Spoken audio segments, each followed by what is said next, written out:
Olá, eu sou a neuropsicopedagoga Rubiane Ramos e hoje eu quero conversar com você sobre um assunto que eu particularmente adoro: a aprendizagem humana. Afinal, o que é aprender? O processo de aprendizagem, ele é um processo interno, individual e involuntário. Isso porque devemos considerar o seguinte: é individual porque cada indivíduo, cada aprendente vai desenvolver esse processo de aprendizagem ao seu modo, de forma particular e individual. Cada um tem um ritmo, cada um tem uma forma que melhor proporciona, estimula o seu próprio sistema cognitivo. É importante que consideremos essa situação. É inconsciente porque o processo de memorização, que é o processo de arquivamento de todo o processamento cognitivo que foi realizado durante aquele período, é o momento do sono. Ou seja, memoriza-se ao dormir. Durante o sono, o sistema cognitivo ele vai deletar ou ele vai arquivar todos os pensamentos, as informações, tudo que foi processado durante aquele período de atividade cerebral. Então, nós temos um processo individual, inconsciente e involuntário. Involuntário porque não se aprende o que se quer na hora que se quer. Se fosse assim, seria muito mais fácil. Mas segundo o Piaget, ele explica e muito bem, o processo de aprendizagem é um processo complexo. Mais uma vez, a gente não aprende o que quer na hora que quer. É um processo em constante performance que está acontecendo a todo momento, a todo lugar. Brandão nos explica que o ser humano aprende aqui, agora, a todo lugar, em todas as situações, porque o processo de aprendizagem ele é um processo inato e todo ser humano aprende. Aprender é também mudar. Para aprender, segundo Charlot, é preciso trair. Vamos entender essa premissa? Segundo Piaget, o processo de aprendizado é um processo complexo. Isso porque envolve duas situações específicas. A primeira é a assimilação das informações. Eu preciso compreender, entender o que está sendo informado, o que está sendo dito, mostrado, sentido, através de todos os meus sentidos, ao processamento das informações pelo sistema cognitivo. Até esse momento, acontece o que Piaget chama de assimilação, compreensão, processamento dessas informações e desses estímulos. Porém, é preciso também acomodar. E esse processo de acomodação é um processo chamado de memorização pela neurociência.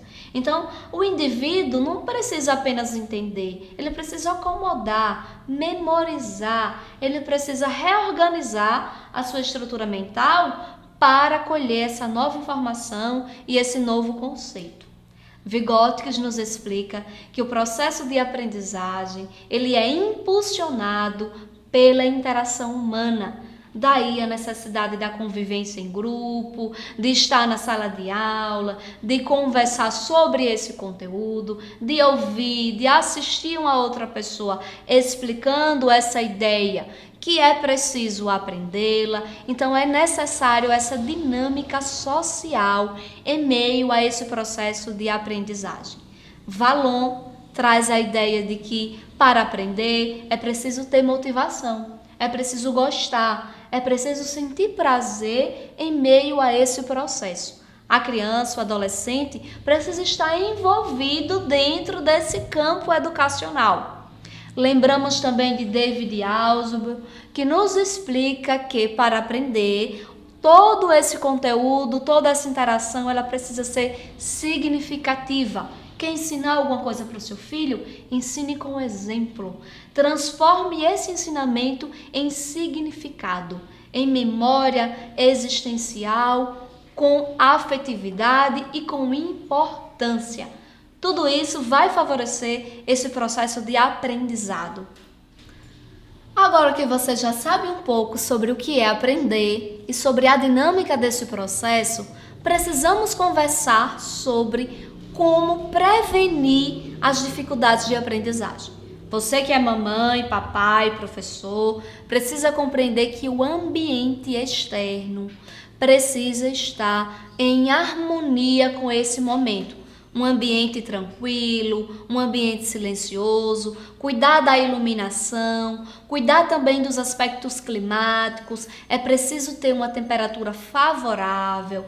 Eu preciso compreender também que é necessário o equilíbrio entre as situações de exposição de figuras para que não se tenha uma desatenção naquele momento da explicação do professor. Se for em casa, o ambiente precisa estar todo tranquilo e harmonizado.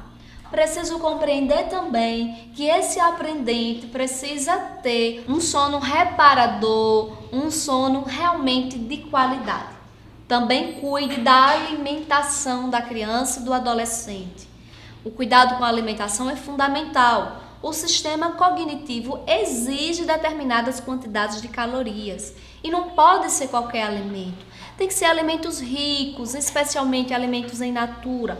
Cuide da alimentação para que essa criança, esse adolescente, esse aprendente consiga produzir sinapses, consiga trabalhar cognitivamente falando de forma produtiva e eficiente. Uma outra situação que você precisa considerar é a necessidade dos exercícios físicos. Atividades físicas regulares conseguem estimular a produção de neurotransmissores responsáveis pelo prazer, responsáveis pelo foco seletivo de atenção, da concentração, do bem-estar. Então, cuide desse exercício físico diário no seu filho. Cuide do sono, da alimentação, do ambiente, dos fatores internos e externos. Eu fico por aqui nesse vídeo, espero que você tenha gostado. Não esqueça de curtir, compartilhar e seguir o nosso canal. Até a próxima oportunidade.